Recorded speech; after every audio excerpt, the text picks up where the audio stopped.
بینەرانی بە ڕێزم کاتەوە و کاتێکی ژیانتان شاد و کامرانی بێت ڕووماڵی ڕاستەخۆیە نافتی لەگەڵتان بەردەوامە. ئەمڕۆ قسە لەسەرەوە دەکەین کە دەرکەوتنی هێزێکی تونڕەوی ئاینی وەک داعش لەناو کۆمەڵگەی ئێمەدا ئایا زادی چ کلتورێکە؟ بۆچی لەم کۆمەڵگەیانەدا بەردەوام ئەم جۆرە هێزانە دەردەکەون؟ ماکی ڕاستەقینەی ئەم هێزانە چییە؟ ئایا لە مێژووی ئیسلامدا هێزی لەم جۆرە بوونیان هەبووە؟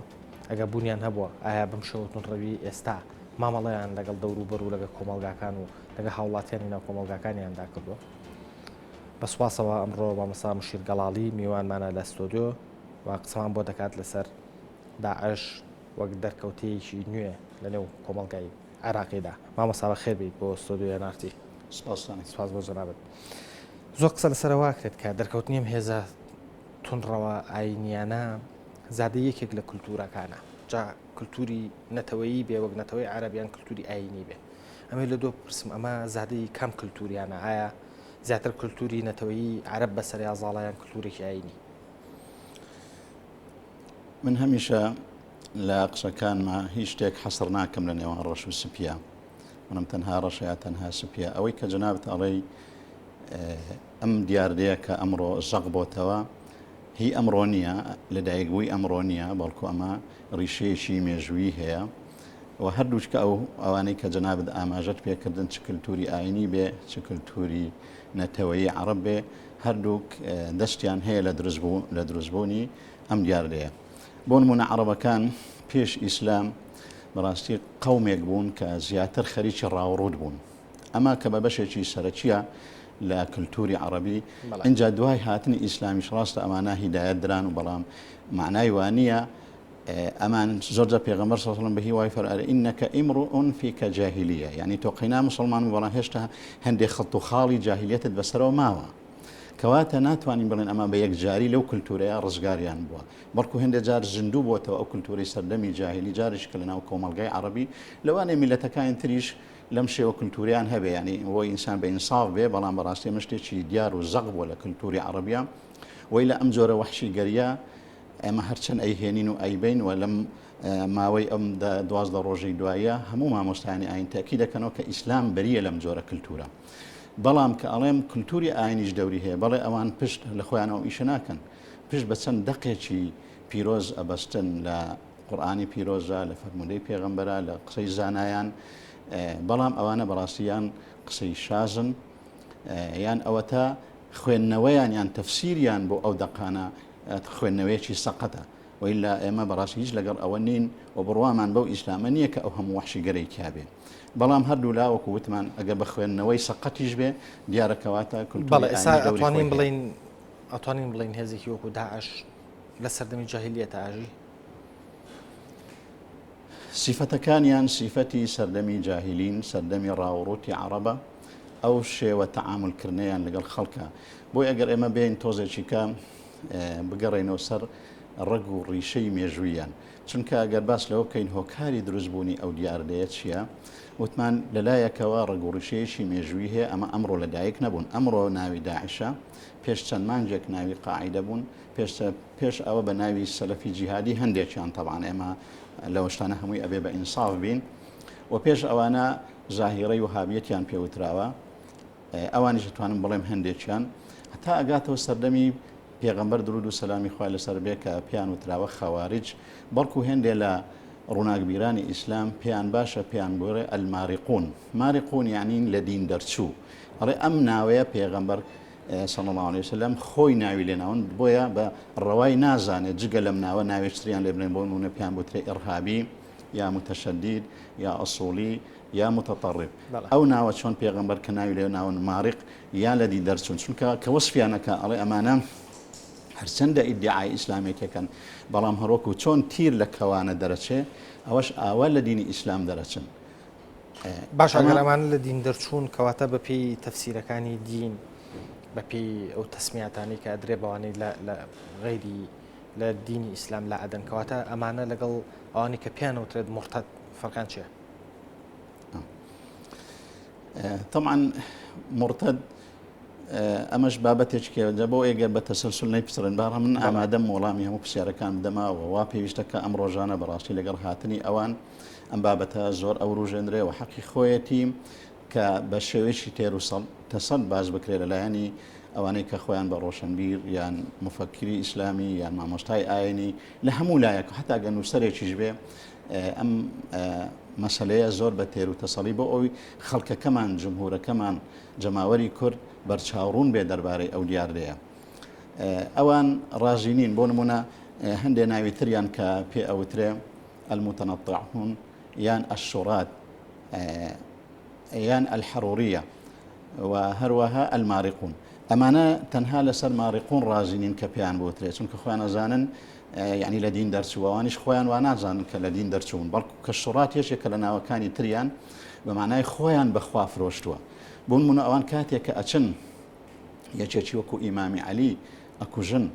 ئەمە نەچووە وا نازانێت کە کەسێکی ئیمامێکی کوشتووە یان سەحابیەکی بەڕێژی کوشتووە یان ئیمامێک لە ئیمامەکانی خەلیفەیەک لە خەلیفەکانی مسلمانی کوشتووە بەڵکو بە شعر پێ هەڵدان بە شانازیەوە ئەڕێ ئێمە بە کوشتنی ئیمامی عەلی خۆمان لە خوا نزیکەکەینەوە کەواتە بالفعل ئەمانە ڕازینین پێیان بۆ وترێکە لە دین دەرچوون بەڵام سیفەتەکانیان وایان پێ ئەڵێ ئەم سیفەتانە کە ئێستا تەمان ناوە کە ونەبن و دوایی سەر هەڵەدەنەوە بە ناوی جیاواز هەر لە کۆنەوە کووتمان ئەوە حەڕوریان پێوتون کە ئەمە گوندێک بۆ لە نزیکی کوفە سەرەتا لەوێەوە کۆمەڵیان کردەوە لەوێ گرت بوونەتەوە اینجا دوایی شوڕات اینجا خەوارج هەموو ئەوانەیان مارقون ئەم ناوانەیان هەیە بە سەردەمی جیاجیا بەڵام بە هەمان سیفەت بە هەمان ستایل جارێککە دەرەکەونەوە بۆی ئەگەر ئێمە هەندێک جار بە سیفەت تعریفی ئەوان بکەین ئەگەر ئەو حەدیسەی کە پێغەمبەر درود و سەلامی خوا لەسەر بێ باشەکە ئێستا ڕێک خۆزگە لەگەر هەر بڕگەیەکیش ڕسمێکی هەڵسوکەوتی ئەوانمان پیشانەدا ڕێک ئیتر خۆیان تعریفەکەن بۆ نمونە کە پێغەمبەر درود و سەلامی خوا لەسەر بێ ئەفەرمێ سيكون بعدي من أمتي قوم يقرؤون القرآن لا يجاوز حلاقيهم يخرجون من الدين كما يخرج السهم من الرمية ثم لا يعودون فيه هم شر الخلق والخليقة لئن أدركتهم لأقتلنهم قتل عاد يعني لش فرمود يشكر أفرق قتل ثمود يعني لا سردميك دادي لنا أمتي من خلقانك جروبيك بيدا أبن قرآن أخواننا وبلان قرآن لا گەرویان ناچێتە خوارە ینی بە تەعەمق و بە تێفکرین و بە زانستەوە وەری ناگرن ئەمانە ئەڵێ چۆن تیر لە کەوان دەرەچێ ئاوا لە دینی ئیسلام دەرەچن و جارێکی کە ناگەڕێنەوە ناو دینی ئیسلام ئەڵێ گەر بیانگەمی ئەوانە کاتێک کە دروستە بن ئایان کوژم هەروەکو چۆن خوای گەورە قەومی عاد و ثەمودی لەبین بردووە ئەبێ ئەبەو شێوەیە بنبڕ بکرێن اینجا هەندێک سیفەتیان باس ئەکا ئەمانە بەوەی بە سیفەتەکانیان یعنی بزانە یەک لەوانە ئەوەیە کە لە غەیری خۆیان بە کەس ڕازینین یەکەم جار کە یەکێک لەوانەی سەرەتایان بڵێن باوکە گەورەیانە باپیرە گەورەیانە ناوی دوو خۆی سڕەی تەمیمی بووە لە خزمەت پێغەمبەر صلی الله عليه وسلم بزانە چی بە پێغەمبەر ئەڵێ اعدل یا رسول الله يعني يا رسول الله اعدل يعني لە کاتی دابەشکردنی غەنیمەیە بە دابەشکردنەکەی پێغەمبەر ڕازی نەبووە ئەڵێ دادپەروەر بە دەی باشە خوارجێک گروپێک کەسێک بە عەدالەتی پێغەمبەر ڕازی نەبێت کە پێغەمبەری ئەم دینەیە کە بەهۆی ئەوە ئێمە هیدایەت دراوین ئەی ئەبێ ئێمە چ گلەی لێ بکەین کاتێک کە ئەبینی کریستیانە کوژێ یەزیدی ئاوا قەت و عامەکە هەر ئەمانە دائیمە لە مسلمانان لە پێغەمبەرەوە دەستیان پێکردەوە اینجا دوای ئیمامی عەلیان کوشتووە و هەروەها تا ئەگاتە ئەو سەردەمەی ئێمە و هەروەکو لە شوێنیشترا باسی ئەو قسمەتەی ئەو دابەشکردنەی پێغەمبەر عەدالەتی تیانە ما أريد فيها وجه الله أما لبناي خوای أما ناکە لە کاتێک هەمومان نەزانین عەدالەتی پێغەمبەر هیچ شتێک لەوانە ڕۆژ لە ڕۆژان شتێکی بە خۆی هەڵنەگرتووە هەمووی لەبەر خاتری مەسلحەتی ئیسلام لەکوێ بەو شێوێ دابەشی کردووە لە وەصفێکی تریانە تەماشا بکە بۆیە هەندێک کەس ئەپرسێ ئەی باشە ئەوانەش ئیدعای ئیسلامەکەن و ئەڵێن ئێمە ئیسلامی حەقیقین بەڵێ هەر ئەمە شێچێکی کەیە لە نیشانەکانیان ئەوە تا لە تەواوکردنی ئەم فەرموودیانە لەیس قراءتكم إلى قراءتهم بشيء ولا صلاتكم إلى صلاتهم بشيء ولا صيامكم إلى صيامهم بشيء يعني إيوا قر براوردي عبادتي خوتان سلا قرآن خوينا وسلا نوش كردنا وسلا روجي قرتنا براوردي خوتان كان لقر عبادتي أوان إيوا هستكن هيستا نكروا يعني نوجي شي زور بخشوع كان قرآن زور أخوينا قرآن زور لبركان دنجان زور خوش لقرآن خوينا روجوا كان يعني بردوان بروجوا بن بەڵام ئەمانە هەموو نیشە معنای وەنیە ئیسلامەتی بە ئیدعا نابێ، ئیسلامەتی بە ڕیشی درێژ نابێ، بە شلواری کورد نابێ، ئیسلامەتی بە کردەوەی حتا ئەم کردوانەش و عیبادەتانەشیان ئەبم شێوەیە. باش ئەو کردوانە تا چەند لە ڕووی دینیەوە پاساو درراوە ئەوانەی داعش ئەنجامێدا ئێستا. طبعا کە هیچ پاساوێک نییە بەو کردوانەی کە ئەوان ئەیکەن، بەڵام ئێمە وتمان بەو نیشانانە بزانە کە ئەڵێن لەکوێوە دەست پێکەن یەقتلون ئەهل الإسلام ويدعون أهل الأوثان. يعني بزان لە سەردەمی ئیمامی عەلیە ئەویان کوشتەوە خەڵکی سەنەم پەرست زۆر هێشتا مابووە، بەڵام لە مسلمانەوە دەست پێ کردووە. ئێستا ئەوانەی ئێستا هەر لە پەنای ئێمەوە لە سووریا شەڕیان لەگەڵ نوسڕە بووە کە هەر خوان بە مجاهید دەزان و مسلمانی سووریان لەگەڵ جەبهەی ئیسلامی بووە، یعنی لەوانەوە دەستیان پێ کردووە. ئەمان لە هەموو دەور و زمانێک ئەم سیفەتانێتە یقرؤون القرآن لا يجاوز حناجرهم کە ئەمە بە سیغەیەشتر وەکو باسمان کرد قورآن زۆرە خوێندنەوە. يان سيخرج في آخر الزمان قوم أحداث الأسنان سفهاء الأحلام. نشان يشتريان أويك أمانام بزوري هرزكان تينيجن يعني بتمن منالا إن جاء ما يعني جهل يعني شارزانين بچن ورقيك يعني بچن يك شيخ تايبتي خويا النبي يقصل هيك كسيش كورناغرن فرمو يستماشايك بريت شيء أو علمي كتئيدي أنك براستي أمل وصف كرني أوانا إن جاء من لا نشاهن نشاني ترم براسي لخلالي أو ظاهرا نوێ کەسەری هەڵداوەتەوە لەو چەند ساڵانەی ڕابردوو هێندە نیشانەی تریانم هەڵێنجاوە لە تەسەڕوفاتی ئەوانە. بۆ نمونە ئەگە تعریفیان وا بکەین بڵێن بڵێ لە ئازایەتی و لە شەڕکردنا لەوانەیە زۆر کەموێ نەبن یا بێوێ نەبن، بەڵام لە مقابلە لە حکمت و لە عەقڵە مناڵێم ئەو کاتەی کە عەقڵ دابەش کراوە ئەمانە غایب بوون لەوێ نەبوون ئەسڵەن هیچیان بەر نەکەوتووە. نیشانەیەش شڕێکەوە لە ڕووی دینیەکەوە یان لە ڕووی جەنگ و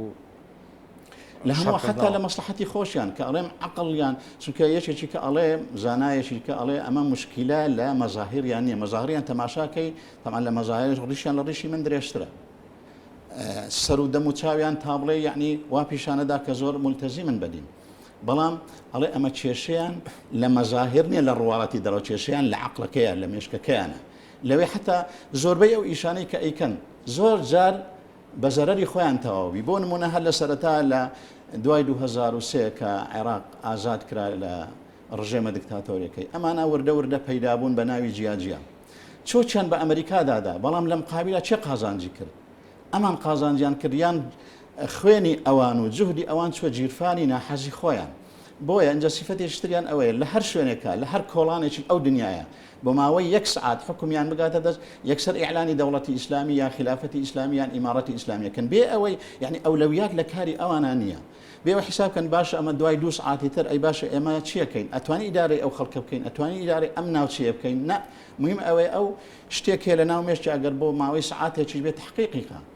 اینجا ئەلەوێ فەرموو ئاژاوەیە دروستەکە دوایە نیشانەیەکی تری ئەمانە کە بەڕاستی کە دوایی بینە سەر مەسەلەی مەترسیەکانیان مەترسی یەکەمیان بەڕاستی بۆ ئیسلام و مسلمانان. بەڵام ببوورە با لەسەر ئەو مەسەلەی خلافەتی ئیسلامیە ڕابوەستی. ئەمە لە ڕووی دینەوە خۆی پاساو نەدراوە کە بەپی ئەحکامەکانی شەرع باشترین حکمی دینە بەپی ئەحکامی شەرع واز لە لایەنی سیاسی و زانستی وین بابێنین. ئێستا و خلافەتێکەدایان مەزانەوە جۆڕافیشی فراوانیان لەبەردەسایە، حکمی خەڵکێکی زۆرەکان سەرچاوی وزەیان لەبەردەسایە، نەوە دەرێنە نێفرۆشن، چەندین شوێنی حەیویان لەبەردەسایە. ینی بۆ ئەگەر بۆ سەعاتێکیش بەوە ماوەیەکی زۆریشەوە ناوچانیان داگیر کرد و خلافەتیشیان تا ڕاگەیاند و حکمیشەکەن. کەکرێبەر ئەگەر لە دنیای ئیدارە و کارژێڕی و دەوڵەتداریدا باز بکەین 2 هەفتە و 3 هەفتە و 3 ساڵ و 4 ساڵیش ناکاتە هیچ. ئەمە شتێکی زۆر کاتێک کە تۆ بنەمایەکت نەبێ بنەمای دەوڵەتداری چۆن ئیعلانی دەوڵەتەکەکەی ئەمە کام مقاوماتی تایە. فەرمووی ئێستا بەم چەند ڕۆژانە هەموو دنیایان و ڕۆژاندووە، هەموو دژمنانی بزانە هیچ دۆستایەتیان لەگەڵ کەس نەماوە. چی هەیە؟ یعنی ئەگەر هەر ئەمانە هاتبا و ئەگەر بە حکمت ئیشیان کردباوە بەستیان ئیعلائی کەلیمەت الله بە بەرزکردنەوەی ئەڵای لا ئیلاهە ئیلا الله بەجروشم نەبێ بەکردەوە بێ بۆ جوانکردنی ئیسلام بۆەوەی کە بڵێن ئیسلام بەڵێ بالفعل هیدایەتە ڕەحمەتە للعالەمینە. بەڵێ ئەوان لە ئێستا لە وەسەتی سونەی عەرەبا دروست بوون. عربی سنە مبرریان هەیە بۆ ئەوی بتوانن شەڕکەن مقاومە بکەن، چونکە بەلایکەمی عربی سنەی عێراق لە دوای 2003 تا ئێستا پراوێش کراون. چەند جوان بوو ئەگەر ئادبا و ئەوان دیفاعیان لەو کەمینەیە کردبایە هەموو ئەم لەو باوەڕێدا بووم ئەمریکا ئێستا لە جیاتی ئەوەی دژیان بێ پشتیوانی لێ ئەکردن چونکە داوایەکی ڕەوایە شەریحەیەکی گەورەی لە مجتەمەعی عێراقی پەراوێز کراوە زوڵمیان لێ کراوە وەکو هاوڵاتی دەرەجە دوو هەرچەندە ئەوانیش کاتی خۆی 70 ساڵ حکومیان کردووە بەو شێوەیە ڕەفتاریان لەگەڵ شیعە و لەگەڵ کووردا کردووە بەڵام بە هەر حاڵ ئێستا بڕێ سڕی ئەوان هاتووە لەو باوەڕێدا بۆ نمونە یەکێکی وەکو من یعنی حەزەکەم لێرە بە بینەرانی بڵێم بەڕاستی من وەکو کەسێکی سیاسی قسە ئەەکەم وەکو مفتینە چونکە وەکو قسەیەکەیە لە عەرەبی نحن دعاة وليس قضاة يعني پێش هەفتەیەک پەلاماری کوردستان بدەن بە جائیزم نەزانیەوە من بڵێم شەڕکردن دژی ئەمانە جائیزە چونکە ئەوان چوون منطقەیەکی زۆر کە بە قانونی 140 توانیمان بەدەستی بێنینەوە نە لە وەتای کورد هەیە توانیوێتە هەندێ منطقە هی خاچی باوەڕێ ئەمانە بۆیان لەو قسەی جەناب تۆگەڕم بۆ پرسیارەکەی سەرەتای خۆم ئەو پێشڕەویە خێرایی کە داعش کردی لە ناوچە سونیەکانی عێراقا ئەمە بەز نییە بۆی بڵێن کللتوری نەتەوەی عەرەبە کە ئەم درڕندەیی تایە کە ئەم جۆرە لە تونڕەوی و لە نەخوێندنەوە و سڕینەوەی بەرامبەری تایە لە کاتێکە ئەوان بۆ شێوە خێرایەت هەیە پێشڕەویان کرد چەندین شار و شارۆچکەشان بەیەکەوە گرت لەماوەی چەند ڕۆژێکی زۆر زۆر کەمە وە جێپی خۆشیان تا قایم کرد و تا ئێستاش مانەوە یعنی ئەمە سەلمێنەری ئەو ڕاستیە نییە من خۆ لە سەرەتا کە ژنگەیەک هەیە یارمەتی دەریانە بۆی بمێنەوە بکەن من هە لە سەرەتا دانم بەوەیانە و نمونەشم بۆ هێنانەوە تەمەما خۆڕەوشتی سەردەمی نەفامێتیە لە ناو عەرەبەکانە ماوە بۆیە ئێستا ئەوان من بەڵێ چەند گەنجێک کە هێنراون لە وڵاتەکانی ئەوروپا بەڵام ئەوەی ئەوان ئەجوولێنێ شکم نییە کە کۆنە بەعسین عەرەبی شۆڤێنین ئەیان جوولێنێ اینجا ئەو هەموو وحشیگەریە ئێمە پێشتر بینیمانە پێشی داعشیش کە ئەمانە بە چ نەفەسێک قەت و عامی کوردیان کردەوە بۆ ئێمە لە بیرمانە چێ هە لە شۆڕشی ئەیلولەوە تا ئەگاتە ئێستا تا عملیاتی ئەنفال تا هەڵەبجە و بارزانیەکان یعنی ئەمانە هەموو مەگەر پێش داعش ئەمانش هەر نەکراوە ئەی ئەمانە چێ بوون مەگەر سەدام و دام و دەستگاکەی نەبوو مەگەر ئەوانیش عەرەب نین مەگەر هەلە هەستی سونی نین هەر ئێستا کاتێککە هاتن خۆ ئەمانە هەمویان ئەو گەنجانە نین کە لە ئەوروپا هاتون ئەو گوندانەی دەوروپشتی مەخمور و گوێڕیان کە گر عەرەبەکان بە عەشایرتەوە بە مەلایانەوە بە مۆزەفیانەوە هەموو ڕەگەڵ ئەوانە کەوتن دژی میلەتی کەواتە بالفعل ئێمە ئەیسەلمێنین کە ئەوانە زیاتر پەیوەندی بە کولتوری عەرەبەوە چەندین سەدە لە هاتنی ئاینی پیرۆزی ئیسلام بۆنە ئەو کۆمەڵگایە دوای چەندین سەدە ئێمە ئەمە بینین ئەمە مانای چییە خەلە لە خوێندنەوەی ئاینەکە هەیە یا ئاینەکە نەیتوانیم نەتەوەیە بگۆڕێت باش اینجا کەواتە ئەبێک بگەڕێنەوە سەر هۆکارەکانی دروستبوونیان ئێمە بتوان ئەمە بەشێکی پەیوەندی بە کللتوری عەرەبەوە هەیە و بەشێکیش نەسەکانی قورئانی پیرۆز و فەرموودە بەشقەت ئەخوێنەوە بەڵام لە مقابلە کە ئەمە بۆ وای لێ دێناوە ناوە سەر هەڵەدەن و لە نەکاو گەشەیەکی زۆرەکەن ئەبێ بەڕاستی ئێمە بە تایبەتی کەناڵی ئێوە NRT کە مزداقیەتێکی لە ناو کۆمەلگای کوردەواری پیا کردووە مەجای ئەوە بدەی ئەمەش تۆزێ ڕوونکەمەوە جانبێکی تر هەیە باشەکەی بەڵێ ئەویش ئەوەیە ئەو زڵم و زۆریە کە ئەمڕۆ لە عالەمی ئیسلامیە ئەکرێ اینجا لەسەر حکامەکانیش بێ یان وڵاتەکانی ڕۆژ ئاوا بن بە ئەمریکا و یەکێتی ئەوروپاتەوە بێ زڵمێکی زۆر خۆ من لە ئەوروپای ئاژی بەڕاستی سیاسەتی داخیلیان تا چەند بڵێ دادگەریتیایە ئێمە بەهۆی ئەوە ئەتوانیمانە لەوێ ژیان بەرینە سەر و ئیسیفادەمان لە دادپەروەری سیاسەتی ناوخۆیان کردووە بەڵام سیاسەتی دەرەوەیان بانێک کەوت و هەوا لەگە کێشەکانی کە پەیوەندیدارن بە عالەمی ئیسلامی بە تایبەتی مەسەلەی فەڵەستین فەرموو هەر لە مانجی ڕەمەزانە بینیمان زیاتر لە 2000 کەس کوژراوە سەتا هەفتای سڤیل بووە منداڵ بووە ژن بووە لە بەرچاوی هەموو عالەمی ئیسلامیە یعنی بەڕاستی سیاسەتی دەرەوەیان وای کردووە قوڕقڕاگەی گەنجەکانی گرتووە اینجا سەبەبێکی تر بەهاری عەرەبی لەسەر دەستی چێ لە بین چوو پاشەکشەی پێکرا ئەگەر قەتەر و سعودیەش بێ بەڵام بە مبارەکەی ئەمریکا و یەکێتی ئەوروپانە بە ئەمەیان بۆ ناچێتە سەر بە سندوقی هەڵبژاردن گەیشتنە حکوم ئەمانە هەمووی بەڕاستی زەخت دروستەکە یعنی ئەمڕۆ وایان کردووە گەنجی مسلمان یان ئینستاچی مسلمان لە هەموو دنیای ئێمە لە دەرەوەی کوردستان با تۆزێکە فراوانتر بیرکەینەوە لە بەرامبەر دوو هەڵبژار دەدایە یان دوو بژاردەی لە بەردەمدایە سێم نییە یان ئەبێ سپی بێ یان ڕەش بێ یان ئەبێ لەگەڵ داعش بی یان ئەبێ لەگەڵ سیاسەتی ڕۆژئاو و ئەمریکاوی دیکا کە هەردوو دوون مەزەجی خراپن با ڕێگە بدەن مەدرسەی سێمین دروست بێ کە ئەویش ئیسلامی معتەدیلە ئێمە بەڕاستی شانازی بە ئیسلامەکەی خۆمانەوەکەین ئێمە ئەزانین فەرموو هەر بۆیە لە ڕوانگەی ئیسلامەوە من لە لە کەناڵی ڕوودا و ئیعلانی ئەوەم کرد فەرموتم ئامادەم کەتیبەیەکی سەلاحەدین دروستکەم ئەو برایە زیدیانەی کە بە ناوی دینەوە قەتڵ و عامەکردن هەر بە ناوی دین و لەژێر ئاڵای لا ئیلاهە ئیلەڵڵا ئەبێ ئێمە واجبی ئێمەیە ڕزگاریان بکەین لەمەش پەشیمانی من ئیلتیزامێکم بەرامبەر بە جەماوەر بۆ دروست بووە بەڵام ئەبێ چاک بزان من لەم قرارەی خۆم لەو بڕیارەی خۆم پەشیمان نیم و بە دوواچوو نیشمان کردەوە بەڵام لەوانەیە شتەکە بەو شێوە ئاسانیە نەبێ وئیلا ئەمە هەر بە شتێکی ڕەوای ئەزانم کە ئێمە ڕوبەڕووی ئەمانە بین و بە تایبەتی خەڵکی کە خۆی بە ئیسلامیە زانێ بە مسلمانە زانێ بە دافعی دینەکەمان ئەبێ ئەمانە چ کریسیانێکە چ یەزیدیەکە چ کاکەیەکە پاراستنیان لە سەرشانی ئێمەیە کێزی پێشمەرگەی کوردستان هەیە ئیجاب بەواکە کەتیبێ دروست بکرێ ینی کەتیبێ دەتوانێت لە هێزی پێشمەرگەی کوردستان بەهێزتر بێت زۆر جوانە تەوان کاتێکە ئەڵێن خەتەر مەترسی لەسەر هەرێمی ئێمە دروستە بێ لە سەوڵاتمانە دروستە بێ تەنها واجبی شەرشانی وەزارەتی پێشمەرگە نیە بەو ئەرکە هەڵبستێ تەماشاکە ئەم خەتەرەی کە لەسەر شیعەکان دروست بوو لە ماوەی 24 ساعتە چەندین میلیشیا مالعلم ئەوان زیاتر لە ملیۆنێک چەکداریان هەیە جێیشی وەزارەتی دیفاعیان هەیە بەو هەموو ئیمکانیەتە بەڵام بەوەندەش نەوەستان مالعلم خەتەرەکە هێشتا نەگەیشت بۆ بەغداش هەر لە منتیقەی عەرەبی سوننە بوو دەی باش ئەگەر ئەوان پێویستیان بە میلیشیای تر هەبێ ئێمەش پێویستمان پێی هەیە لێرە مەبەستم ئەوە نییە تەڵان میلیشیا دروستکردن بەڕاستی بۆ هاوکاری و پشتیوانی لە هێزی پێشمەرگە نەک بیکەیە منافەس بەداخەو کە ئەبینین هەندێک کەس بەڵێ بە ناوی کوردایەتی هاتووە ئەوێ بەڵام لە شوێنێک دابەزێ و تاپۆی کە نە ئیشی ئێمەمانان کەسانی وکەمە کە خۆبەخش ئەچێ تەنها تا ئەو ئەزمەیە تەواو بێ دوایی ئەبێ لەژێر ئەوامری وەزارەتی پێشمەرگە شابچین ئەو ڕێگەی پێدا ئەچین ڕێگەی پێ نەداوتی پێویستمان پێ نیە یان دروستکردنی میلیشیا لەوانەیە زیان بەخش بێت چونکە هەندێک جار حتا ئەوانەی کە ڕۆژانە سەردانی بەرەکانی شەکەن هەندێک لە بەرپرسان گوێمان لێ بەڕێ وڵی دێن ڕسمێکە گرن و ئەڕۆنەوە و دێن ئەبێنانیشیان بۆ پیاکەین و جێڕێگەشیان بۆ پیاکەین یعنی بە ئەزیەتێک بەسەر پێشمەرگەوە نە ئێمە مەبەستە هەر کاتێک ئەگەر وەزارەتی پێشمەرگە هێزی پێشمەرگە بە چاچی زانی ئێمە ئەبێ لە خزمەت بین بۆیە حتا داوای ئەوەم کرد هێزە ئیسلامیەکانیش بە تایبەتی ئەوها خەتە جیهادیەکە ئەبوایە دەستەڵات تووشی ئیحرازکەن بەنامە داوا بکەن بڵێ ئێمە ئەمانەوە فەرمو مووقعێکمان پێ بسپێرن بۆیە من ئەگەر یەک تۆز مەجالم بدەیت ئەبوایە ئێستا بڵێن ئەمە فڵانە جەبهەی مامۆستا عەلی باپیرە ئەمە جەبهەی کاک نەوشێروان ئەمە تەنها نەڕێن جەبهەی کاک حەمەی حاجی مەحموودە بۆ لە یەکەم ڕۆژەوە چەک و جبەخانەی لە خۆی قەیم کردووە هەڵینەوە شاندۆتەوە ئەنجا ئەو کاتە منافەسە بکرێ بزانین جەبهەی کامیان ئەو خاڵی کە وەزارەتی پێشمەرگە بۆی دیارەکە کامیان زووتر ئەو هەدەفی خۆی ئەپێچێ ئەبێ منافەسە بکەین لە باشە پەرکردنی هێزی پێشمەرگەی کوردستان ئێمە ئێستا قسە لەسەر واکەین کە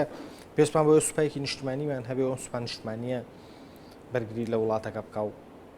وەکۆی کە ئێستا هێزی پێشمەرگەی کوردستان هەمووی هەر بە ناوی هێزی پێشمەرگەی کوردستان لە جەبهەکان ئاچەنگەنیانی لەگەڵەوە نین وابزانم کەسش لەگەڵەوە نییە کە پەرتەوازەی بکەین ئەمە جەبهەی فڵان کەس بێەوەی فسار کەس بێ شتەکان شخصانە بکەین بەڵام با ئەو مۆزوعات تێپەڕێنین بێشک ئێمەش مەبەستمانەوە نی بەڵێ باسە لە سیاسەتی ڕۆژاوایی کرد بەرامبەر بە عالەمی ئیسلامی کە تۆ پێدووە بوو بانێک و دوو هەوا سیاسەتی داخلیان شتێک و خارجیان شتێکی ترە باشە بەڵام لە سیاسەتی خارجیانە ئەوە هەر بزوتنەوەی حەماس و ئەوە هەر حیزب الله و ئەمە هەر حرەکە ئیسلامیەکان نین کە مبەررە دەنە دەست ئەم دەوڵەتە ڕۆژئاواییانە پاساوێکی باشێنە دەست ئیسرائیل کە بم شێوەیە بێ قەسفی غەزە بکە یعنی کوشتنی سێ گەنجی ئیسرائیلی چ سوودێ بە حەماسە گەیەنێکە لە کاتێکە ئەزانێت توش ئەو کارە ساتەیەکە کە تووشیەکە ینی ئایا ئەوە هەرەوە بزوتنەوە ئیسلامیانە نین کە دنیا ئیسلامیان تووشێم کارە ساتانە کردووە نەک دەوڵەتانی ڕۆژاوە بەڵێ زۆر جوانە بەس ئەبێ ئەوەمان لەبیر نەچێ مافی بەرگریکردن لەخۆ ئەوەی کە ئێمە پێشتر بۆ نمونە بە مستەڵەحی ئیسلامی پێڵێن جیهاد کاتی خۆی پێشمەرگە کە پێوت خەبات و تێکۆشان خەریکە ئێستا ئەمە لە قاموسی میلەتانی ژێردەستەیە ئەسڕێتەوە کەس ناوێرێ باسی جیهاد بکە کەس ناوێر باسی خەبات و تێکۆشان بکە ئەمە مافێکی ڕەوایە ئاگادار بە ئەبێ تەوازن هەبێ لە نێوانەوەیە بۆ ئەمریکایەک پنتاگۆنی هەبێ بۆ ئەمریکایەک ئەو هەموو چەکێکی متەتەوڕی بە ڕۆژ بە ڕۆژی سەرچی نوێدا ئەهێنێ نەکەر ئەمریکا تا ئەگاتە ئیسرائیل و هەموو وڵاتەکانی تر بەڵام ئینسانێکی مسلمان نابێت چە قۆیەکی پێبێ ئاگادار بە هەموو قەزیە و کێشەکانی خەڵکی مسلمان ئەمە کێشەی زۆرمان کەس ناکەن بەس لەوانەیە ئەو حرکات ئیسلامیانە بەناوی جیهاد کاتێک تعداد لە میلەتانی وەکو ئەگەر بچیەوە سەر مەسەلەی ئیسرائیل کەسێ کەس کوژراوە خۆتە زانی ئەوان دائیمە شتێ عملیاتێکەکەن ئیعلانەکەن ئەڕێ من کردومە ئەمە تا ئێستا کەسێک لەوانە نەجیهاد و نەحەماس ئیعلانی ئەویان نەکردبوو اینجا کوشتنی سێکەش کاکە شتێکەشی تری لە جیهاد بکوژەوە ئەوانیش چون لە پەنایە هەر زوو هەر خێرا گەنجێکی هەر بە سووتان ئەمەش داعشێکە بۆ خۆی برای عزیزم داعش بەڕاستی ئیرهاب یان داعش هەویەکی دیاریکراوی نییە حەسری کەی لەسەر موسڵمان یا لەسەر مەزهبێک بەستەنها سنە لە شیعەشە هەیە لە سونەشە هەیە لە کریستیانیشە هەیە لە ئیسرائیلیشە هەیە لە یەهودیەتشە هەیە بەڵام لەناو ئەوانیشە خەڵکی معتەدیل هەن ئێمە هەر لەو خۆ پیشاندانەی کە لە لەندەن کردمان دژی تەسەڕوفاتی ئیسرائیل کۆمەڵێک ئاخوندی ئیسرائیلی یەهودی بە تەنشمنەوە بوون و ئێستا لە ناو مۆبایلەکان ڕسمەکان هەیە کەواتە ئێمە نابی هەموو یەهودیەکان هەموو جوولەکان تاوانبار بکەین هەموو مەسیحیەت تاوانبار بکەین هەموو ئیسلام تاوانبار بکەین بەڕاستی ئەمە زوڵمێکە ئەیکەین ئەبێ لەوەشە بەڵام لە کاتێکا کە باسی غەزا کرێ ئەبێ ئێمە ئشارەت بۆش بین کە ئەمە حرەکەی حەماس بوو ئەمەی دروست کرد ئاگادار بە طبعاً ئەمە لەگەڵ سیاسەتی ئێوە کەیفی خۆتانە بەڵام حەماسێک یان خەڵکی فەڵەستین ئەندامی پەرلەمانی بەریتانی دیفاعی لەگەڵ ئێمە لە مەسیرای وەستاوە وشایدی ئەدا وەزیرێکیان ئیستیقالەیدا لە بە تەسەڕوفاتی یان هەڵوێستی حکوومەتی بەریتانیا دژ بە حەماس ئاگادار بە ئەگەر حەماس چەند کەسێک بە تیرۆریستی بزانن هەموو ئومەتی ئیسلام بە تیرۆریستی نازانێت عالەمیشێکی ڕەوان تەمان ئەمە ئێستا ئەو ناوچانی کە لە ژێر دەسەڵاتی داعشایە بەناوچەی داگیرکرا وەسفی بکەین جوان ئەمە بێگومان و من زۆر خۆشحاڵم لێرەوە کە لە ئاخر چاوپێکەوتنی جەنابی مامۆستا عەلی باپیرکەوتی ئەم کارەی داعش ئەیکا کارێکی داگیرکەرانەیە کە کاری داگیرکەرانەوەی ئەمە ئەعترافێکی زۆر چاکە لە کەسێکی بە مستەوا لە ڕووی علمی لە ڕووی پێگەی سیاسی وەکو مامۆستا عەلی باپیر بەڵام ئەمە شتی لەسەر دروستە بێ باشە ئەگەر ئەعترافت کرد ئەمە داگیرکراوە ئەی خەڵکی داگیرکراو کە وڵاتی داگیر ئەبێ چی بکە نابێ مقاومە بکە نابێ بەرگری بکە دەی من لێرە ئەم پرسیارە ئاراستەی جەنابی مامۆستا و خەڵکێکی وەکو ئەویش کە بڕوای پێ هەیە ئەمە داگیرکردنە کە بە مستەڵەحە عەرەبیەکە ئیحتیلالە بە مستەڵەحە ئیسلامیەکەی قەدیم پێوترێ غەسب یا داگیرکردن دەرگایەکی باشتر کردەوە حکمی غەسب چییە لە ئیسلام ئەبێ پێشەموو شتێ بەرگری بکرێ ئەبێ مقاومە بکرێ اینجا من پێڵێم جیهاد تۆ پێ ناوێشتری لێ ئەنەی بە هەر حاڵ کەواتە ئەمە شەرعیەت ئەدا بە بەرگریکردن بە جیهادکردن دژی ئەم داگیرکردن ئەمە یەک دوو ئەو خاکەی کە داگیر ئەکرێ کە ئێمە پێمان وایە کەرکووک تا ئێستا داگیرکراو بووە و ئەو مانتیقانەی کە ناکۆچی لەسەر بوون هەمویان داگیرکراو بوون ئەمانە لە ڕووی شەرعەوە کە ئەمەیان بەڕاستی مەقالەیە کە هەر کەسێک بیەوێ من لێرەش دیسان بە تەحەداوە ئەیڵێم ئەمە باسی غەسبەکە لە ئیسلامە ئەبێ ئەو خاکەی داگیرکراوە تەسلیم بە خاوەنەکەی بکرێتەوە نەک تەنها تەسلیمکردنەوەی لە ماوەی ڕابردوو هەر گۆڕانکارێک بەسەر ئەو خاکەی ئێمە داهات بێ ئەگەر بینایەک دروستکرا بێت خاوەن مڵکەکە بەدڵی نەبێ ئەبێ بیناکە هەڵوەشێنێتەوە ئەگەر باخچەیەکی لەدا بێ بە بەخشەکەی پێ هەڵوەشێن یان ئەبێتە مڵکی خاوەن مڵکەکە اینجا بە درێژایی ساڵانی ڕابردوو چەند زەرەرت پێکەوتە ئەبێ بۆی قەرەبوو بکرێتەوە بۆ نمونە ئەوەی وازحتر بێ ئەم مەسەلەیە کەرکووک ئەگەر 80 ساڵ بێ داگیر کراو بێ بە درێژایی 80 ساڵ ئەو نەوتەی کە دەرهێنراوە بە دزی حیسابە دزی کراوە و مڵکی کوردانە و غەیری کوردیش تەمانەوانی کە تورکمانیش لەوێ ئەژین یان خەڵکیشتر ئەگەرەیە مەسیحیە ئەو مڵکی ئەو پێکهاتانەیە کە لە شاری کەرکووک و دەوری بەری کەرکووک ئەژین هەروەکو چۆن مانگانە و ساڵانە لە دەخلی لە میزانیە عێراق 5 بۆ کوێت دەستنیشانەکرێ ئەولاترە بۆ کەرکووچیەکان بە کورد و بە تورکمان و بە کەمەنەتەوەیەکانی تریان مەسیحیەکانیش ئەبێ بەم نسبەیەکی بۆ دیاری بکرێ 80 ساڵی ڕابردوو اینجا ئەو حکومەی کە لە بەغدایە ڕژێمی بەعسما بەیان ئەوەی جێ ئەوانی گرتوتەوە چونکە ئەوەی جێ ئەوانیشی گرتوتەوە بەم حکومە ڕازیە ئەبێ ئەوانیش لە میزانیە عێراق ئەمەمان بۆ تەعویزکەنەوە ئەوە مامۆستایانی ئاینی داواتیان لێکەم ئەگەر غەڵەتم بە ئیمێلێک من مانعمنی ئێستا ئیمێلەکەی خۆم و ڕقم تەلەفۆنەکەی خۆم لەسەر شاشەی تەلەڤیزیۆنی ئێوەدا بڵاوکەمەوە غەڵەتم با پێم بڵێن غەڵەتن دوو حکمێکتر لەسەر ئەمە کەسێک با ڕدێنی بست و نیوێکیش درێژ بێ با حافظ قورئانیش بێ خۆی بە مسلمان بزانێ بێ خاکمان لێ داگیرکەرە و عیبادەتەکانی لە ناو خاچی داگیرکراوە لە ڕۆژوو لە نوێژە دروست نییە قبول نییە ئەمە ڕەئی فوقەهایە ئەمانش ئەمە بەدەستمەوەی قسەی خۆم نییە قسەی ناو کتێبەکانی ئومەهات الکوتوبە لەمە زیاتر ئەگە داگیرکەرێک با حافظ قورئانیش بێ لە خاچی کوردستانی داگیرکراودا بمرێ تەرمەکەی نابێ بەبێ ئیزنی بەبێ ڕوخسەتی خاوەن مڵکەکەی کە کووردا لە خاکە کەشمان نابنێژرێ ئەسڵەن لەوە زیاتر زانایان ئەڵێن ئەگە دارێک سێبەری هەبێ بۆی نییە لە ژێر سێبەرەکەشا ئیسراحەت بکە ئەمانە هەرچوو ئەمە زۆر بە کورتی بۆم باس کردی ئەمانە لە حکمی غەسب لە حکمی داگیرکرد بۆیە بەڕاستی مامۆستا عەلی باپیر هەڵوێستێکی زۆر پێشکەوتوو بوو بەڵام ئەبێ ئیشی لەسەر بکرێ چونکە ئەگەر بەو شێوەیە نقطە لەسەر حرفدانانەی خەڵکێکی باشە داگیر کراوە باش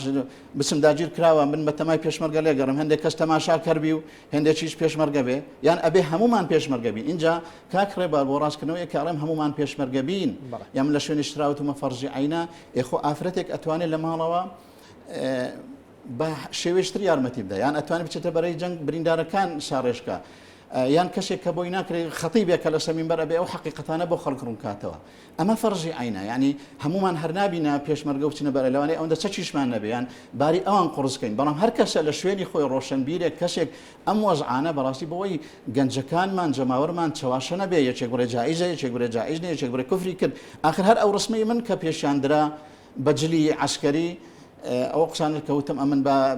بەڕاستی بە فەرزی ئەزان و دیفاعکردن ئەڵە وەڵامە کفری کردووە دەی کاکە من بەڕاستی ئەمانەوە ناویان لێمە منان داعشی ترسنۆکن داعشی ئازا ئەوەی فەرموو جەبهەی لە تۆ گرتووە بەڵام داعشی ترسنۆک ئەوەیە کە لە ناو ئێمەیە ئەژی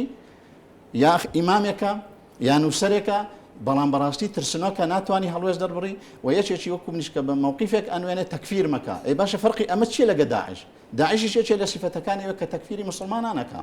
ئەگەر ڕاستەکەی فەرمووە لە شاشەی تەلەڤیزیۆن ئەوە من و ئەوە تۆ ئەگەر غەڵەتم قەناعەتم پێ بکە باشە یعنی ئێستا عیبادەت و ڕۆژ و هەموو تاعاتەکانی عناصری داعش قبول نییە وڵای من پێم وتی وابزانم ئەوەندەی کە من نقطە لەسەر حرفدا ئەنێم کەسێشتر وای نەکردووە من ئەڵێم تا ئەو کاتەی لە ناو خاچی کورد بۆیە لە ناو خاچی کوردستانایە ئەو شوێنانەی کە داگیریان کردووە دروست نییە باش گوناهباریشە ئەنجا بۆیە ئەڵێم ئەم مووقیفەی منیش ئاگادار بن کاتێک کە لە دەی شەش جەیشی عێراقی 5 فڕقیان ئینهیاری کرد و بەڕاستی دەستی داعشی زۆرتیا بوو ئەو ناوچانەی ئێمە کە کوردستانی بوون زۆر لە مێژ بوو ئێمە دەستمان پێڕانەگەیشت بوو ئەمود ئەبێن ئەگەر بێت و تەنها ئەوە مەرجم بوو داعش لولەی تفەنگەکانی خۆی وەرنەچرخێنێ بەرامبەر بە ئێمە جارێشتر تاماوین ئەبێ مەمنونی داعش بین کە ئەو شوێنانەی بۆ ئازادکردین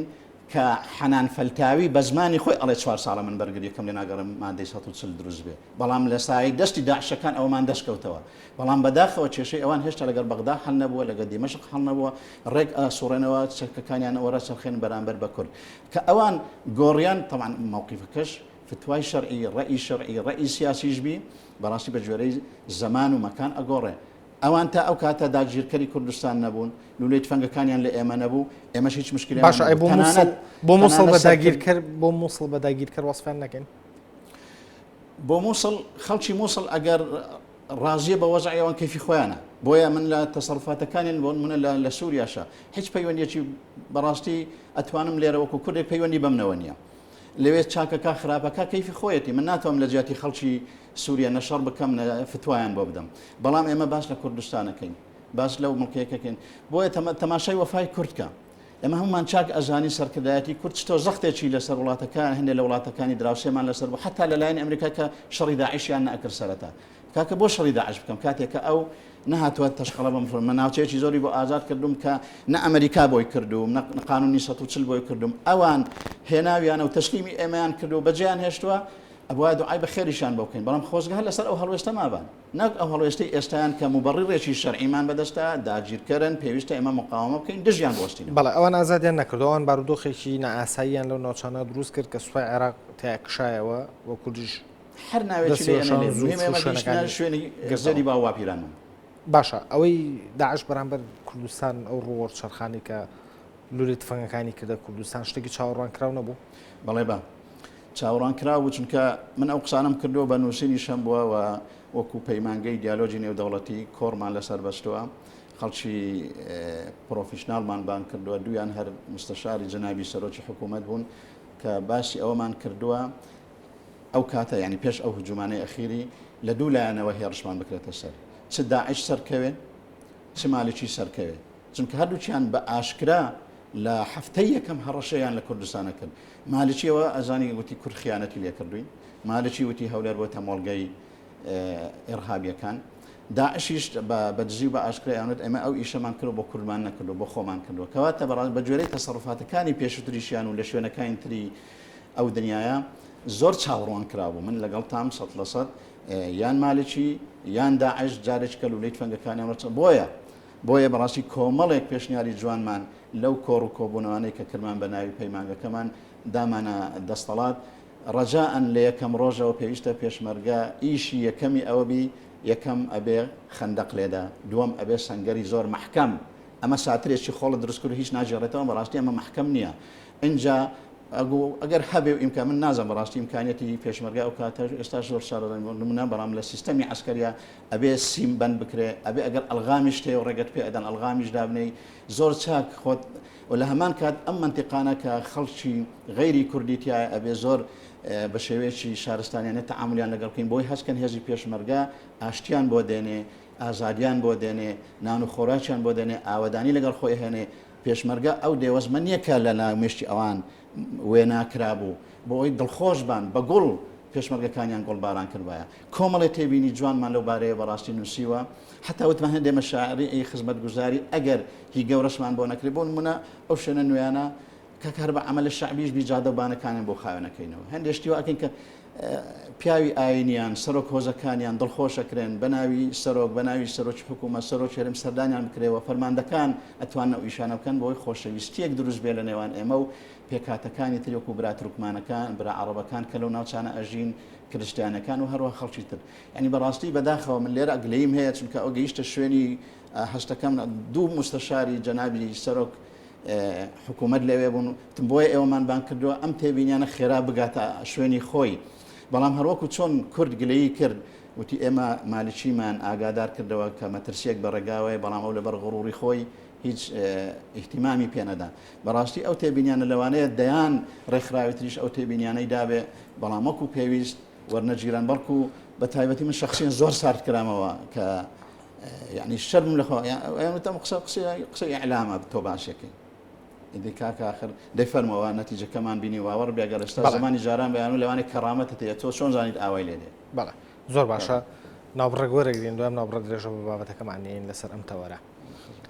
بەڕێزان هاوکارانم کورتێک لە هەواڵەکانتان پێشکەشەکەن پاش کورتەی هەواڵەکان درێژە بە گفتوگۆکەمانین لەگەڵ مامۆستا موشیر گەڵاڵی دەربارەی بابەتی دروستبوونی داعش ئایا زادێک کلتورێکە تاو کاتە مولایەکتان نەخۆشیێ بن.